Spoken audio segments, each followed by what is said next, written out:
নমস্কার, আবার একটা নতুন ভিডিওতে সবাইকে আশা করছি আপনারাও ভালো আছেন, আমিও ভালো আছি। আজকে আমি বানাবো বেগুনের ভর্তা, সেই জন্য ধনিয়া পাতা তুলতে এসেছি বাগানে। দেখুন কত সুন্দর রোদ আর কত সুন্দর ফুলের বাগান। ধনিয়া পাতাগুলো তুলে নিই, তারপরে ধনিয়া পাতাগুলো ছিনে নিয়ে চলে এসেছি, এতগুলো লাগবে না। এবার বেগুনটাকে আমি একটু কেটে একটু তেল মাখিয়ে নিব, দিলে খোসাগুলো তাড়াতাড়ি ছেড়ে যায়। এটা টমেটোও পুড়বো আমি, গ্যাসেই পুড়ে নিব। আর গ্যাসে দিয়ে দিয়েছি।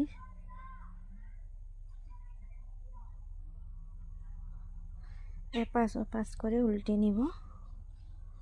একটা টমেটো ভিতরে একটু কেটে, দুটা রসুন কুচি আর একটু আদা আর দুটা কাঁচা লঙ্কা একটু তেল দিয়ে ভালো করে এটাকেও পুড়ে নিব। এবার বেগুনটাকেও ছাড়িয়ে নিব খোসা, আর টমেটোগুলোকেও ভালো করে উপরে খোসাগুলো ছাড়িয়ে নিব।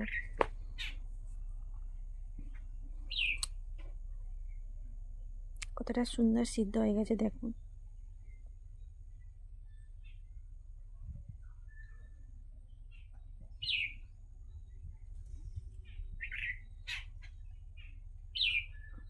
এবার পেঁয়াজ আমি কুচি করে রেখেছি, ধনিয়া পাতা, পেঁয়াজ কুচি এগুলো ছাড়ানো হয়ে গেছে। এবার লবণ, সরষের তেল আর পেঁয়াজ কুচি আর ধনিয়া কুচি দিয়ে ভালো করে মাখিয়ে নেব। আর দুটো কাঁচা লঙ্কাও দিয়ে দিব। আর রসুন আদাগুলোও ভালো করে সিদ্ধ হয়ে গেছে।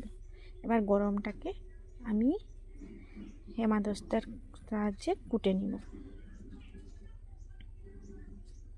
আর ঠান্ডার দিনে এরকম হলে গরম ভাতের সঙ্গে আর কিছু দরকার নেই।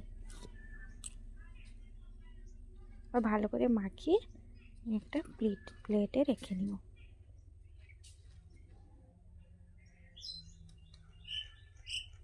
আর আমার ভিডিওটা যদি ভালো লেগে থাকে, একটা লাইক, একটা শেয়ার, একটা কমেন্ট করে দিবেন।